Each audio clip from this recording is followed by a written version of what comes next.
Una buena mañana, Juan López sale para hacer media hora de ejercicio en su bicicleta que está fabricada por Bimex. En la casa, los conductores de electricidad que dan luz a la vivienda son de empresas Nacobre. Y el agua de la ducha corre por tuberías de cobre Frisco. Esa misma agua fue purificada con plantas de tratamiento ideal. Mientras nuestro personaje se viste, escucha música en un equipo de cadena Mix-Up. La primera llamada telefónica del día es a través de la línea fija de Telmex. El vehículo lleva neumáticos nuevos de la marca Euskadi, adquiridos en los almacenes Sears. De camino a la oficina, suena el teléfono celular con contrato Telcel. Antes de llegar al trabajo, hace una parada obligatoria en la cafetería Sambors. Después del primer café, se apetece un cigarro producto de Cigatam, cigarrera La Tabacalera Mexicana. Llegando al trabajo, lo primero que hace es conectar el ordenador para revisar correos electrónicos. El servidor utilizado es Prodigy Infinitum Telmex.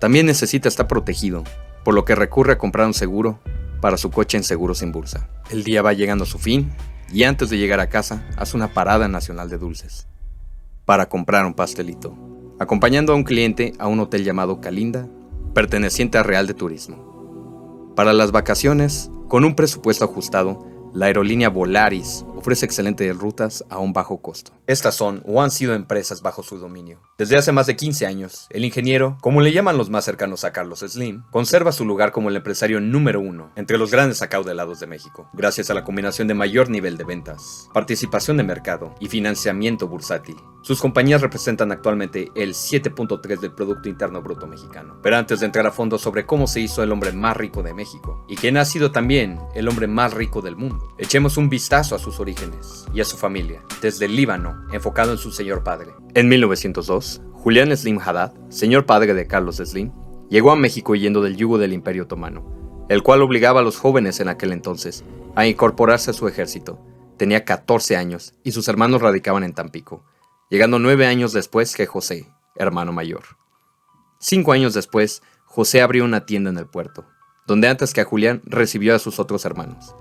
Sin embargo, después de distintos pleitos entre ellos, José dejó Tampico y se mudó a la Ciudad de México en 1904, en busca de nuevos negocios. El recién llegado Julián lo acompañó. Poco tiempo después, los demás hermanos los alcanzaron en la capital del país y volvieron a asociarse para abrir una tienda de mercería y sedería, aunque también comenzaron a buscar y comprar propiedades para renta y reventa. Ya una vez dentro de la capital del país, los hermanos Slim aprovecharon los muy buenos contactos hechos dentro del gobierno de Porfirio Díaz, lo que les permitió estar así de cerca de cobrarle impuestos a todos los vendedores ambulantes dentro del Distrito Federal. Eventualmente fundan la Estrella de Oriente, la mercería más grande de la capital. Mientras que José se encargaba de planear nuevos negocios y de perseguir a sus deudores, Pedro tenía la fama de ser quien administraba la mercería día a día. De hecho, en un documento escrito por el propio Slim, redacta el magnate que en 1911, su padre Julián Slim, había dado inicio al negocio con su hermano José, siendo ese 13 años mayor que él.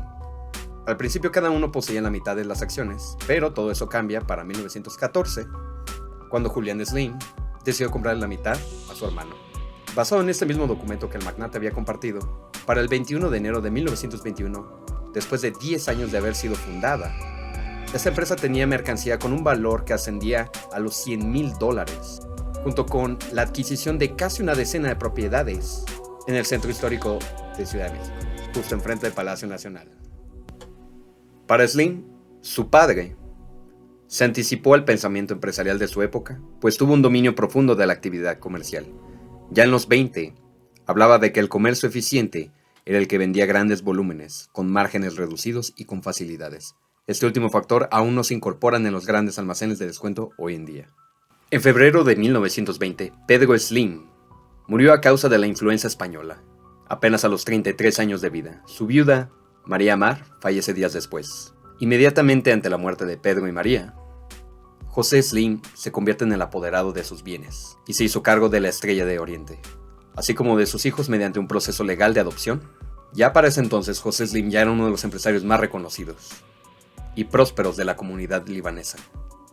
En 1923 fundó la primera Cámara de Comercio libanesa, aunque cercanos a Carlos Slim o el ingeniero, dicen que fue su padre quien hizo eso realmente. A mediados de la década de 1930, José enfermó de diabetes. Y en 1939 decidió regresar al Líbano con su esposa.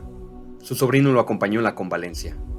Cuando murió, parte de su fortuna estaba siendo usada para construir una casa mexicana en Líbano. Durante el gobierno de Lázaro Cárdenas, José Slim recibió el nombramiento de cónsul mexicano en Líbano, pero nunca asumió el cargo a causa de su enfermedad, que a la postre lo mató.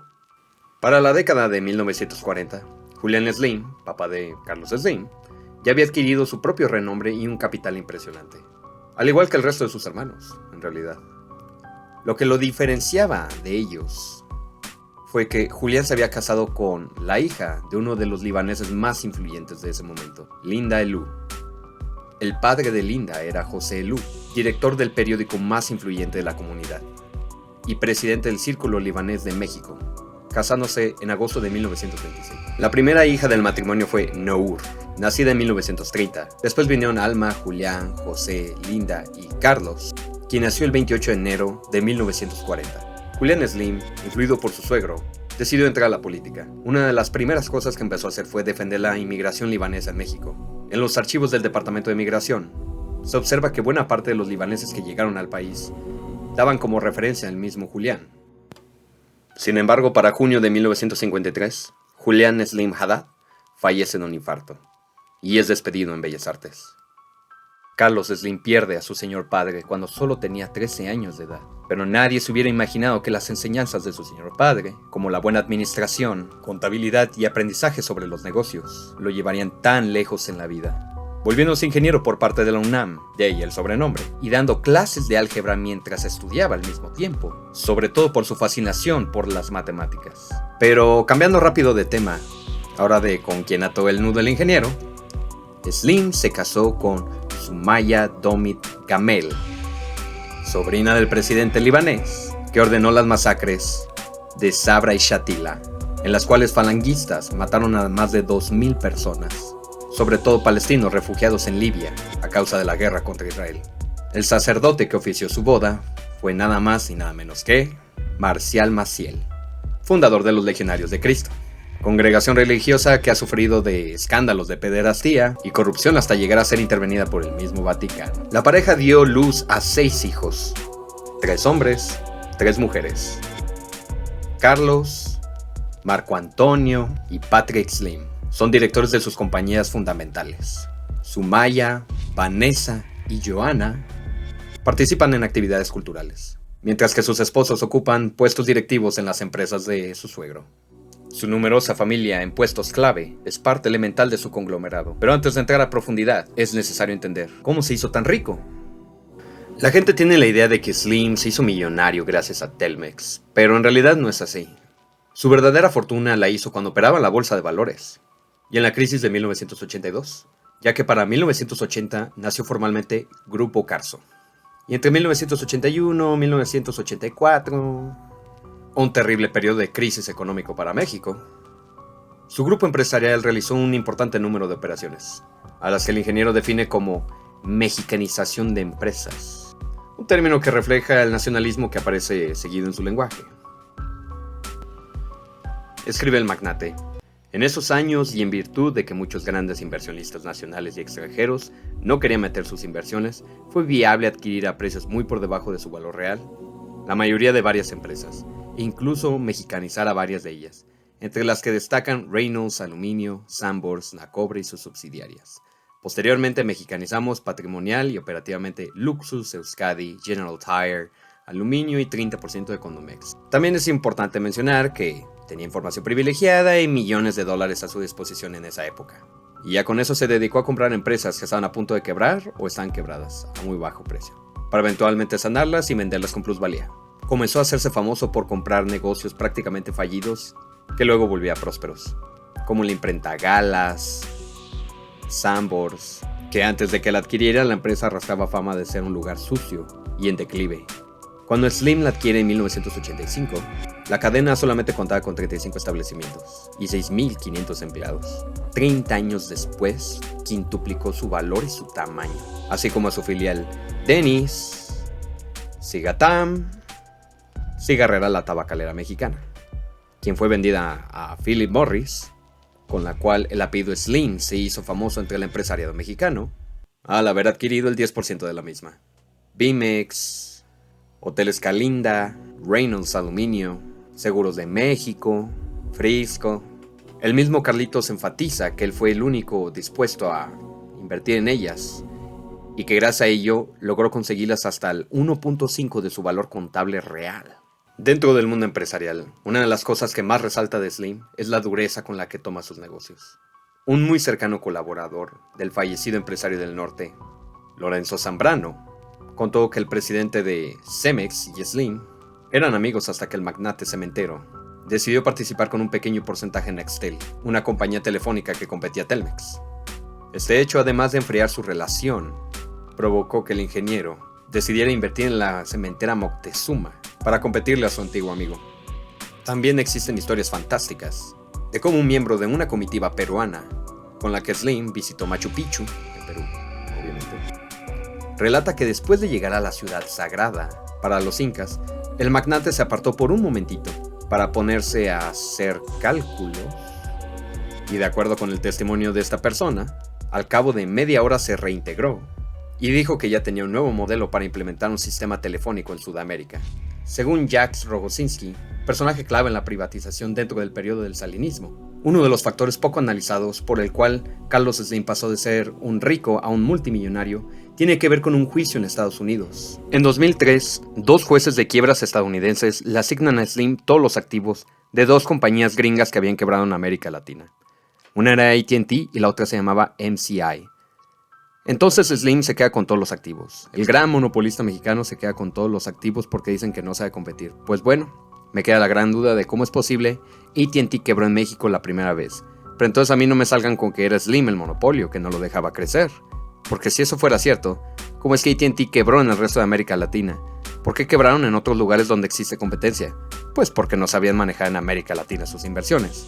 Estas dos compañías gringas vinieron a México, tampoco pudieron en Brasil, Chile, Argentina, Colombia. Y Slim entra a un concurso y se queda con todos los activos de esas dos empresas. Y así es como le da un empujón a América Móvil en Latinoamérica y su fortuna crece tanto. Esto explica cómo Telmex no es lo que en realidad catapultó la fortuna de Carlos Slim. Entonces, ¿por qué ha sido tanta la fama de creer que sí? ¿Y qué polémica ha habido detrás de ello? En un desfile de trabajadores del 1 de mayo de 1989, Carlos Salinas de Gortari, quien presenciaba el acto desde el balcón de Palacio Nacional, pidió al dirigente de los trabajadores de la empresa paraestatal Teléfonos de México que detuviera su marcha y subiera con él para acompañarlo a mirar el paso de los demás contingentes obreros. El gobierno se preparaba para privatizar la empresa telefónica estatal. Poco más de un año después, el 11 de diciembre de 1990, Slim fue presentado como el ganador. La primera denuncia exhaustiva periodística de las irregularidades que hubo en el proceso fue de un libro llamado Operación Telmex, de Rafael Rodríguez Castañeda. En su libro, el periodista anticipa la creación de un monopolio telefónico con ganancias sin límite. También cita un artículo de una revista estadounidense de negocios llamada Business Week, publicada en julio de 1991, la cual dice: rumores y alegatos de amiguismo rondan por todo el proceso de privatización. En respuesta, el gobierno hace lo imposible por crear una imagen de imparcialidad. Por ejemplo, en la junta de gabinete que decidió quiénes serían los nuevos dueños de Telmex, los tres postores fueron nombrados A, B y C. Pero todos sabían quién era quién. No estamos vendiendo naranjas, dijo un secretario de Estado. Las condiciones de monopolio ventajoso también tenían una razón política. El gobierno debía demostrar que vender para estatales era rentable, por lo que buscó consolidar y maximizar a Telmex para convertirlo en un caso de éxito, en lugar de generar un mercado de competencia. El éxito de Slim como empresario significaba el éxito de la política de privatización del régimen priista. De acuerdo con especialistas independientes en materia de telecomunicaciones, buena parte de las privatizaciones en Latinoamérica y de las antiguas repúblicas de la Unión Soviética ocurrieron de manera muy parecida en los 90, cuando dejaron de ser monopolio estatal.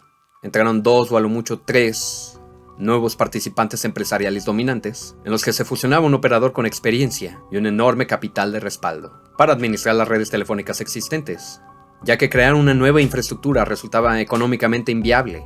La transformación de la economía nacionalista de México a una de libre mercado es parecida a la que experimentó Rusia en la perestroika. En medio de esos cambios, casi al mismo tiempo, en ambos países aparecieron por primera vez los multimillonarios en el centro de la vida política y social. Varios de estos hombres acaudalados protagonizaron un capitalismo en el cual el tráfico de influencias ocupó el vacío dejado por la falta de leyes y gobiernos fuertes. Por eso los multimillonarios mexicanos del siglo XXI, con cierto análisis, se encuentran más cerca de los oligarcas rusos que de Warren Buffett o Bill Gates. Durante el mandato de Salinas de Gortari, se privatizaron casi 1000 empresas, y de todas la venta más rentable, y polémica, naturalmente, fue la de Telmex, la única telefónica en el mercado.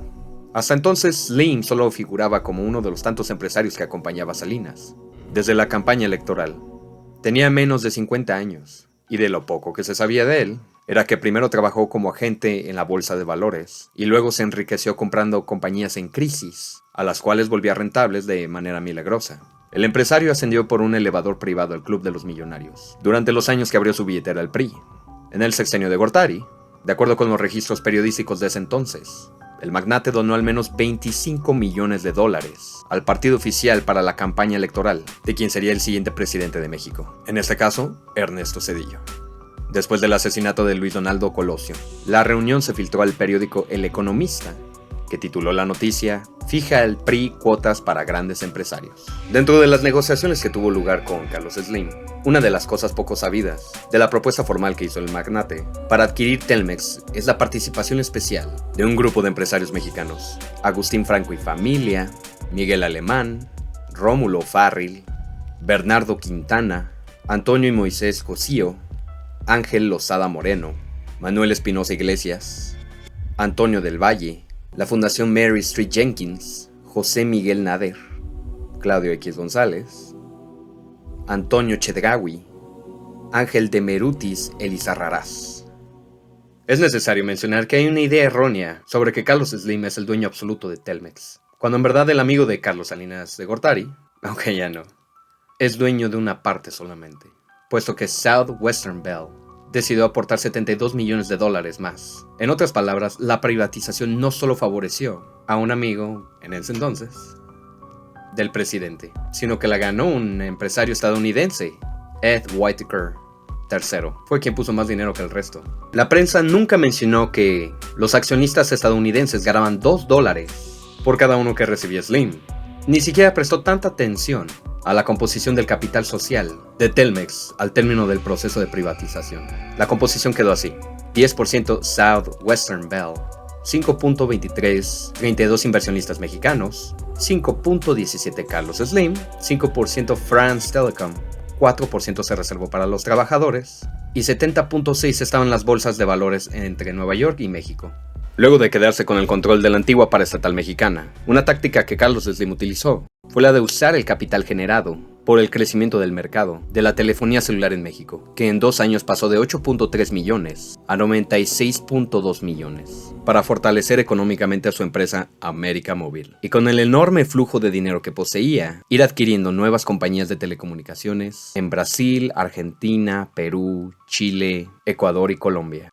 El analista Gerardo Esquivel elaboró un estudio para Oxfam titulado Desigualdad extrema en México, concentración del poder económico y político, dado a conocer en 2015. Ahí mismo retoma un estudio hecho por la OCDE, en el que concluye entre 2005 y 2009 que el monopolio de las empresas de telecomunicaciones de Carlos Slim había significado la pérdida de bienestar superior a los $129 mil millones para nosotros los mexicanos, aproximadamente 1.8% del Producto Interno Bruto por año, lo cual se debía a la falta de competencia y a la alta concentración del mercado en el marco de un sistema legal abiertamente disfuncional. El expresidente Carlos Salinas de Gortari, a petición del periódico El Financiero, respondió a algunas preguntas sobre esta compraventa con un artículo publicado en 2 partes que se titula Telmex, una privatización exitosa que terminó cuestionada. Defiende que no se llevó de manera apresurada, ni buscando a beneficiar socios ocultos, y que los recursos utilizados nunca desaparecieron del erario. Sin embargo, los últimos 3 puntos de este mismo texto son señalamientos directos contra Carlos Slim, al afirmar que Telmex es un monopolio privado. Citando a la misma OCDE,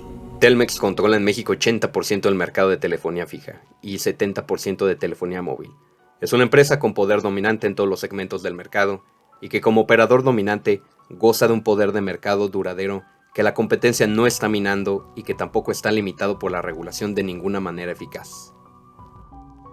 El expresidente también afirma que hoy, Telmex es una empresa ineficiente y abusiva. Sin embargo, Salinas asegura que no fue la privatización de Telmex la que catapultó a Slim como el hombre más rico del mundo, diciendo: Slim no heredó su fortuna de Telmex, sino que aprovechó la falta de regulación neoliberal para consolidarse en el surgimiento de un nuevo sector, la telefonía móvil, y entró como dominante en ese sector también en América Latina. Citando directamente al expresidente: la fortuna está en América Móvil, la cual nunca fue empresa pública. En 2012 esa empresa valía más de 100,000 millones de dólares. Telmex, por su parte, 15 años después de su venta, tenía el mismo valor en términos reales, al incluirse el monto de la inversión realizada durante su expansión. Y dado a que esto es un extracto del libro de Diego Enrique Osorno, llamado Slim, esa es una parte de una entrevista en la que está con el ingeniero Carlos Slim, a lo que él responde: es una mentira, nomás cubre su parte y todos los demás hicieron las cosas mal. Dice que Telmex es ineficiente. ¿Qué es ser ineficiente si ha venido a competir Telefónica, ha venido a competir AT&T, ha venido a competir Verizon, ha venido Vodafone? ¿Tú crees que sea muy ineficiente si todas esas empresas no han podido? A lo que el periodista le preguntó a Carlos Slim qué motivación tendría el expresidente para sacar este artículo. Y Carlos Slim, con elegancia y elocuencia, responde en decir que es un chingón, que lo hizo todo limpio y que los demás son unos pendejos y sucios y que Telmex es una mierda.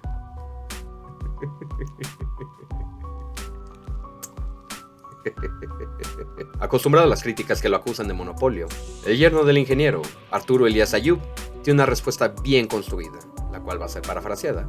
La competencia está abierta para telefonía local desde la privatización. Nunca entró nadie en telefonía local porque las condiciones tecnológicas no lo permitían.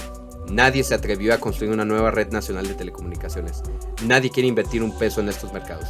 No hay competidores dispuestos a ir a la Sierra de Guerrero, Chiapas o Oaxaca a poner un cable. Cuando Carlos Slim tomó el control de Telmex, obtuvo un monopolio porque legalmente era la única empresa con el derecho de ofrecer servicios telefónicos locales y de larga distancia. Una de las escasas obligaciones legales que tuvo que aceptar fue de la que no podría participar en el sector televisivo, dominado por la empresa Televisa. Esos fueron algunos de los comentarios y resultados de tan polémica privatización, pero poco después de la adquisición de Telmex, la corona de la joya, Slim solía tener una buena alianza con la televisora de televisoras a nivel Latinoamérica, y con ello hablo de Televisa, el generador de contenido audiovisual número 1 en el mundo del habla hispana, ya que Slim mantuvo una sólida alianza con Televisa antes de competir contra ella. En los últimos años de vida de Azcárraga Milmo, Slim compró hasta 49% de Cablevisión, propiedad de la misma, con la finalidad de ayudar a las finanzas de esta empresa, a pesar de que tal acción violaba la concesión otorgada a Telmex. Durante la llamada crisis económica de diciembre, ocurrida a finales de 1994, después de que Salinas de Gortari entregara la presidencia a Zedillo, tanto Televisa como Grupo Carso fueron acusados desde el anonimato por otros empresarios de haber recibido información privilegiada para cambiar sus deudas en dólares a pesos antes de que se anunciara una drástica devaluación de la moneda mexicana. Cuando Azcárraga Milmo murió, Slim, en acuerdo con el entonces presidente Zedillo, ayudó al heredero de Televisa, Azcárraga Jin, a mantener el control de Televisa mediante la compra de acciones de las familias Alemán y Díez Barroso, quienes, de acuerdo con ciertas versiones, tras el fallecimiento del Tigre, como le decían al papá de Azcárraga Jin, intentaron quedarse con el control de la televisora más poderosa de México. Slim se convirtió así en un factor clave para que el hijo de Azcárraga Milmo mantuviera la presidencia en Televisa. Sin embargo, la alianza entre Azcárraga Jin y Slim se empezó a deshacer a partir de que el presidente Ernesto Zedillo acabara su gobierno y por primera vez un candidato del PAN o de la alternancia ganara la presidencia, Vicente Fox Quesada. Justo en ese momento, Televisa pidió a las autoridades reguladoras obligar a Slim a que dejara de tener el 49% de las acciones de Cablevisión, empresa anteriormente mencionada, ya que dicha situación impedía la expansión adecuada, y así, en 2002, Carlos Slim salió de Cablevisión. Por otro lado, el periodista Genaro Villamil, actual presidente del Sistema Público de Radiofusión, asegura que los malos contenidos de Televisa fueron los que provocaron el final de la alianza entre Azcárraga y Slim. De acuerdo con su propia investigación, el ingeniero le reclamó al Tigrillo, así es como le dicen a Azcárraga Jin, la baja calidad de la programación de Televisa. Otra versión de la separación de Slim de Televisa se le pregunta a Bernardo Gómez, copresidente ejecutivo de Televisa, sobre el porqué de la separación de Slim de Televisa, a lo que cuenta que Joaquín López Dóriga tiene una larga amistad personal con Carlos Slim. Cuando le dijo algo, Nunca, ni le interesaba, cero. ¿Tú crees que se mete en el contenido editorial de The New York Times? Claro que no. Lo que quiere es que no hablen de él, por favor. Y aquí uno hablando de él. A lo que el mismo libro de Diego Osorno, Slim, relata que también preguntó: la separación de Televisa y Slim se da estrictamente por el tema de la convergencia digital. Y responde Dean Goitia, director ejecutivo de Televisa. Televisa tiene que hacer lo que tiene que hacer por supervivencia. Entonces empieza a meterse en telecomunicaciones y el ingeniero cada vez le va dando más y más roña. Hasta que empieza a apretar y dice: ¿para qué les voy a dar yo dinero? ¿Le estoy metiendo lana para que ellos compren cableras y me compitan? Pues de pendejo. Entonces él dice: no, la verdad ustedes me tratan muy mal y Telmex tampoco se va a anunciar. Luego en el mismo año, Televisa y TV Azteca consiguieron que el Congreso mexicano aprobara una serie de reformas a la ley de radio y televisión, así como la de telecomunicaciones, con las cuales ambas televisoras aseguraban el uso libre de todo cargo del espectro digital de frecuencias, considerado como un bien público. La aprobación Fast Track por parte de los legisladores fue conocida como Ley Televisa. Al calor del conflicto postelectoral vivido en el país en el 2006, durante el cual Andrés Manuel López Obrador, perdedor por solo medio punto porcentual, según resultados oficiales, denunciaba un fraude de Estado. En los comicios celebrados en julio de ese año, el gobierno de Vicente Fox promovió un acuerdo de convergencia a favor de la fusión de los mercados de telefonía fija, televisión restringida e Internet. Con esta maniobra que beneficiaba a los negocios de Carlos Slim, la administración emanada del PAN intentaba equilibrar la balanza tras la creación de la Ley Televisa. En 2006, la posibilidad de que ganara la izquierda por primera vez en México era más real que nunca. Andrés Manuel López Obrador, candidato en ese entonces por el PRD, lideraba las encuestas. Antes de seguir platicando de la relación entre AMLO y Slim, es necesario hacer un pequeño paréntesis para explicar algo muy importante. El Pacto de Chapultepec fue el nombre que Carlos Slim dio a una iniciativa convocada desde el antiguo castillo, con el mismo nombre. Ciertos integrantes del círculo cercano del ingeniero aseguran que el pacto fue una forma de apoyar la candidatura de Andrés Manuel López Obrador. Mediante este tipo de compromisos públicos, se buscaba garantizar la estabilidad y, cito, evitar que tentaciones autoritarias como la de Hugo Chávez florecieran, ya que Carlos Slim le estaba dando cierta cobertura a Andrés Manuel López Obrador. Sin embargo, el entonces candidato simplemente lo ninguneó. Relata uno de los operadores que realizó de este tipo de actividades en varios estados del país. El entonces candidato para la presidencia, quien acababa de terminar de ser jefe de gobierno de la Ciudad de México, declinó en absoluto firmar el pacto, que en sus inicios también llegaron a creer que era una plataforma para preparar la campaña presidencial de Carlos Slim, según políticos allegados a López Obrador. También Slim ofreció apoyar económicamente al político de Tabasco, pero él rechazó sus donativos. Sin embargo, como ya todos sabrán y ya se mencionó, López Obrador no ganó la presidencia en el 2006 y denunció fraude electoral. Por otro lado, en el equipo de Calderón, quien había ganado la presidencia, se veía con recelo Slim, debido a la cercanía que había mantenido con AMLO, de acuerdo con uno de los más allegados colaboradores de Calderón. Las alarmas se encendieron cuando se enteraron de que, mientras el Tribunal Federal Electoral analizaba las impugnaciones de las elecciones presidenciales presentadas por López Obrador, Slim había organizado un par de reuniones con empresarios, líderes religiosos y políticos, comentando la situación que se vivía en ese momento y de que se pudiera perder la gobernabilidad del país. Las maniobras del Pacto de Chapultepec afectaron su relación con el gobierno de Calderón. No obstante, nunca rompieron contacto, pero el presidente tampoco confiaba en él. Según el punto de vista de Calderón, Slim había intentado darle un golpe técnico apegado al derecho, aunque otros calderonistas también llaman a esto sencillamente un intento de golpe de Estado. Para entender la relación de quien es actualmente el presidente de México, Andrés Manuel López Obrador, y Carlos Slim, debemos enfocarnos en el símbolo inicial de la relación de ambos, que fue el centro histórico de Ciudad de México, el Zócalo, en el cual el ingeniero puso los ojos en el año 2000, con la finalidad de invertir en él y reanimarlo económicamente. En ese mismo año, AMLO fue electo jefe de gobierno de Ciudad de México, y junto con el entonces presidente Vicente Fox, nombraron una comisión que incluía notables personajes tales como Jacobo Zabludovsky y Carlos Monsiváis. Lo que se le conoce como el rescate del centro histórico del Distrito Federal podría llamarse también la compra masiva de propiedades por parte de Carlos Slim, con el compromiso de un gobierno de izquierda para invertir mayores recursos públicos en la infraestructura de esa misma zona, así como para desalojar vagabundos, indígenas, carretilleros, microbuseros y hasta trabajadores sexuales, que llevaban décadas ejerciendo ahí. La maniobra en sí daría mucho más plusvalía a la zona.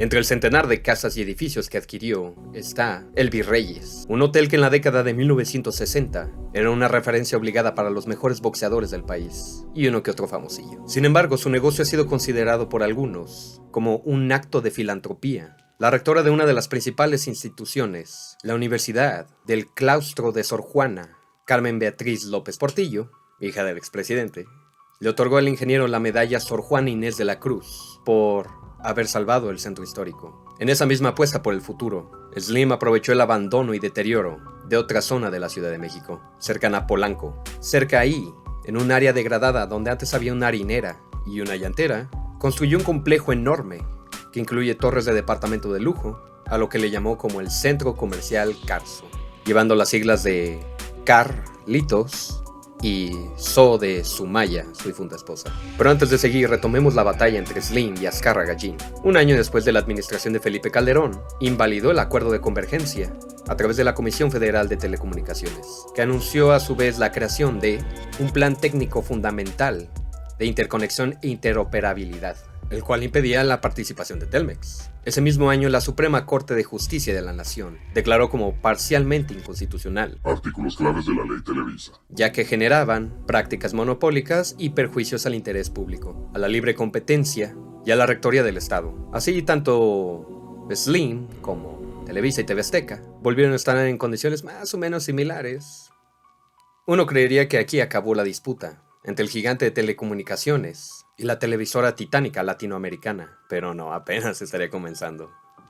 Ahora viajemos hacia el año 2007, año en que Carlos Slim Helú apareció por primera vez a la cabeza de la lista, que publica la revista Forbes, donde se documentan las fortunas de los hombres más ricos del mundo. Slim superó ese año a Bill Gates y a Warren Buffett, y se convirtió en el primer empresario latinoamericano en haber llegado a tal lugar. La atención internacional hacia el magnate se vio incrementada, y este empezó a realizar movimientos financieros notorios, como la participación accionaria en el New York Times. Desde ese entonces, muchos analistas han estado comparando cómo Bill Gates y Carlos Slim se hicieron ultra ricos. Desde ese entonces, distintos analistas se han dedicado a comparar cómo se hicieron ricos Carlos Slim y Bill Gates, a los que varios de ellos llegaron a la conclusión que el dueño de Microsoft hizo su fortuna como un innovador que aportó valor añadido a las vidas de sus clientes. Slim se hizo rico a base de aprovecharse de un entorno favorable en el que disfrutó de privilegios para los monopolios, que le permitió acumular riqueza e influencia política. Luego, ante la inacción del gobierno de Calderón por resolver el problema de quién entra a qué industria, Slim mantuvo contra Televisa lo que algunos especialistas llaman una guerra de baja intensidad.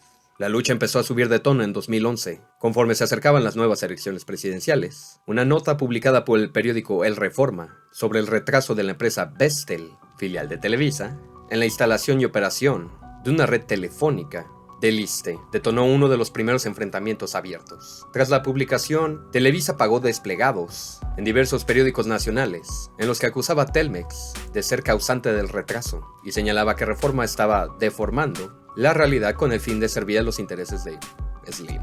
En ese mismo año, Grupo Carso dio a conocer que dejaría de anunciarse en Televisa y TV Azteca, alegando que las televisoras lo habían vetado. Pero para el 1 de diciembre de 2012, día de toma de protesta de Enrique Peña Nieto, parecía enviar un mensaje de mediación a los protagonistas de la guerra del Triple Play. Durante la ceremonia oficial, celebrada en Palacio Nacional, Carlos Slim, Emilio Azcárraga y Ricardo Salinas Pliego fueron acomodados en lugares juntos. En la mayoría de las fotos circulan Azcárraga Gin y Salinas Pliego sonriendo, mientras que a su lado Carlos Slim no tanto. Más allá del aparente mensaje de mediación, allegados a Slim aseguran que durante el gobierno de Peña Nieto las cosas no estuvieron a su favor en lo absoluto, debido a la alianza con el entonces presidente y Televisa, ya que gracias a su amplio apoyo, la televisora ayudó al político mexiquense a devolver al PRI a la presidencia. Como tal, este ha sido de los conflictos públicos entre magnates más históricos en México. Dos titanes peleándose por el jugoso mercado de las telecomunicaciones y del Triple Play, aliándose con la clase política, cabildeando, y hasta ataques de imagen descarados. Pero esto no ha frenado a Slim en diversificarse dentro y fuera del país, ni tampoco iba a ser lo último que iba a enfrentar.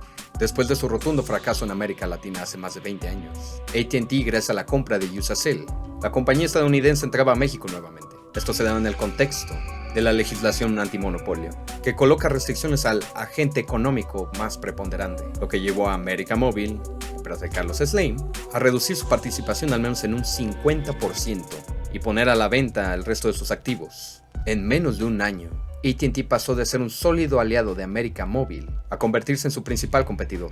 Para el 2015, el expresidente Donald Trump daba su discurso racista para iniciar su carrera por la presidencia, diciendo que los mexicanos que emigran a los Estados Unidos son violadores y narcotraficantes. When Mexico sends its people, they're not sending their best. They're not sending you. They're not sending you. They're sending people that have lots of problems, and they're bringing those problems with us. They're bringing drugs, they're bringing crime, they're rapists, and some, I assume, are good people. Por lo que Hora TV, fundada por Carlos Slim, y el periodista estadounidense Larry King, ambos muy buenos amigos, aunque ya no, cancelaron un programa en el que estaban involucradas varias empresas del entonces candidato a la presidencia Donald Trump. Tiempo después, la victoria de Donald Trump en las elecciones estadounidenses causó una importante caída en el valor del peso mexicano, lo que resultó una considerable pérdida para la fortuna del ingeniero. El magnate para aquel entonces ocupaba el quinto lugar del hombre más rico del mundo, habiendo comenzado con ganancias notables en la semana. La anticipación de una victoria de Hillary Clinton fortaleció el peso mexicano de manera temporal. El propio ingeniero consideraba altamente improbable que el candidato republicano llegara a la Casa Blanca. No obstante, los primeros resultados electorales sorprendieron a los mercados, provocando una fuerte depreciación a la moneda mexicana. Según un análisis de Bloomberg, Slim fue el millonario más afectado por ello. Después de la victoria del candidato republicano, el ingeniero Slim ofreció su ayuda para las negociaciones con Donald Trump, alegando que México no debe entregarse en sus negociaciones, no debe ceder a la construcción del muro fronterizo, ni a los acuerdos del Tratado de Libre Comercio América del Norte, conocido antiguamente como Telecan, afirmando que el gobierno debe enfocarse en el desarrollo de la economía interna, programas nacionales, infraestructura, vivienda, desarrollo urbano, exhortando a todos los mexicanos, partidos políticos y empresarios a la unión nacional, llevando una conversación formal y educada, sin enojarse. Esto principalmente porque Estados Unidos sigue siendo el socio comercial número 1 del país. En ese mismo año, el influyente empresario anunciaba sus planes de lanzar un canal de televisión en Estados Unidos, dirigido a la audiencia mexicana, con la intención de competir con las cadenas de habla hispana, Univisión y Telemundo. Este nuevo canal, llamado Nuestra Visión, será operado por Publicidad de Contenido Editorial, una subsidiaria de América Móvil. Nuestra Visión transmite contenido en español, desde noticias y deportes, producidos en México, por los sitios web Claro Sports y Uno TV, ambas propiedades de Carlos Slim. Ahora desde el viejo continente, en específico España, los ultrarricos tales como George Soros, Bill Gates y Amancio Ortega lograban adquirir inmuebles españoles. Carlos Slim estaba en proceso de establecer su propio imperio en España, a un costo muy bajo, ya que en diciembre del 2015, el magnate mexicano superó a Soros para convertirse en el principal accionista de la empresa constructora FCC, Grupo Empresarial Español, con sede en Barcelona, especializado en servicios ciudadanos. No sé qué es eso. Después de una emisión de acciones por valor de 1.000 millones de euros, que se llevó a cabo para rescatar la compañía, lo que le otorgó una participación del 25.6%. Transportémonos a los años 2017-2018. Andrés Manuel López Obrador, como candidato presidencial de ese entonces, generaba declaraciones críticas al aeropuerto de Texcoco, además de expresar su preocupación de que supuestamente se había utilizado dinero de las Afores, afirmando que si ganaba las elecciones, el proyecto se trasladaría a Santa Lucía. Después de ganar las elecciones, López Obrador propuso una consulta popular que se extendería por 3 días, con el propósito de determinar si el proyecto de Texcoco debía continuar o si se debía de construir el aeropuerto en Santa Lucía. Esta votación tuvo lugar a final de octubre del mismo año, y finalmente el nuevo aeropuerto quedó cancelado, mismo en el que Carlos Slim tenía recursos invertidos a través de las Afore y contratos con Carso Infraestructura, una de sus empresas, por valor de 90,000 millones de pesos. Sin embargo, se encuentra una contradicción dentro de esto. Fuentes tales como Expansión mencionan que el empresario mexicano envió una carta personal al presidente mexicano en la que solicitaba la autorización para asumir la operación del proyecto de Texcoco. A su vez, un informe de Bloomberg, el magnate propuso que el proyecto entero fuera transferido al ámbito privado y ofreció su disposición para proporcionar financiamiento. Por último, un artículo del Economista titulado Nuevo aeropuerto, Slim dijo que no. Revela que empresarios y constructores liderados por el ingeniero rechazaron la idea de seguir adelante con el proyecto en Texcoco, ya que el argumento fue que el nuevo aeropuerto era de mantenimiento costoso, por lo que no les interesó el planteamiento que hizo el presidente Andrés Manuel López Obrador y su equipo técnico, que realizó los dictámenes sobre la viabilidad de la obra aeroportuaria. Por lo que más allá de promesas de consulta popular hechas por el presidente, al parecer también esto se debió a cierta negativa por el ingeniero, esto dañando de manera temporal la relación de ambos. Unos meses más tarde, el ingeniero reapareció en la mañanera para anunciar que se habían llegado a un acuerdo por la construcción de unos gasoductos entre Sonora y Chihuahua, que llevaban tiempo detenidos. Y esto que voy a decir textualmente lo dijo el gobierno, debido a unos contratos leoninos, ya que el contrato estipulaba una renta creciente que comenzaría con cifras menores, las cuales irían en aumento y ahora solo serían fijas, diciendo que esto sería benéfico para Grupo Carso, ya que esto permitiría tener más financiamiento y seguir con más proyectos. López Obrador aprovechó y dijo que permitió que anoche se terminara un acuerdo que yo considero muy importante, benéfico para la nación, porque va a significar un ahorro para la hacienda pública de alrededor de 4.500 millones de dólares.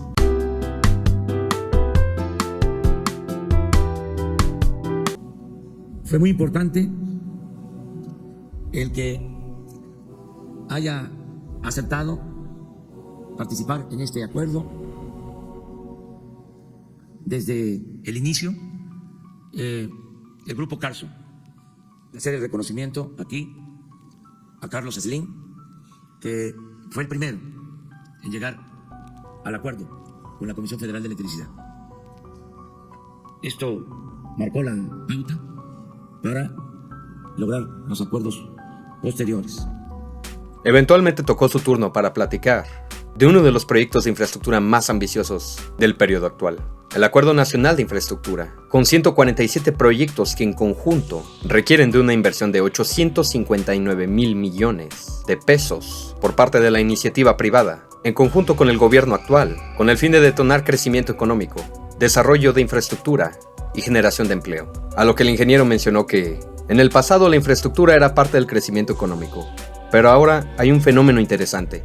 Este año el crecimiento va a ser de cero, pero con inversiones en infraestructura puede ser el detonante de crecimiento económico.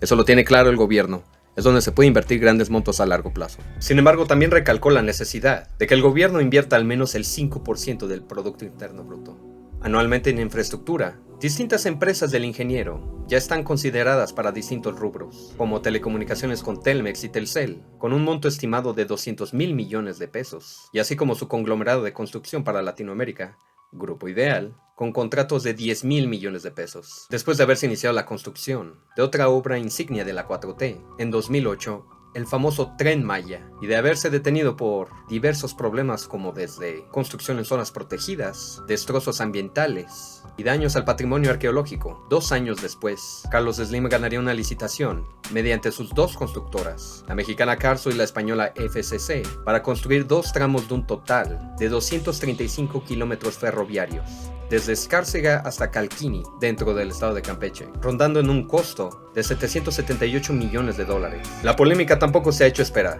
cuando hablamos de sus empresas lidiando con infraestructura pública, ya que el ingeniero Slim también ha sido señalado en relación con el colapso de la línea 12 del metro de Ciudad de México.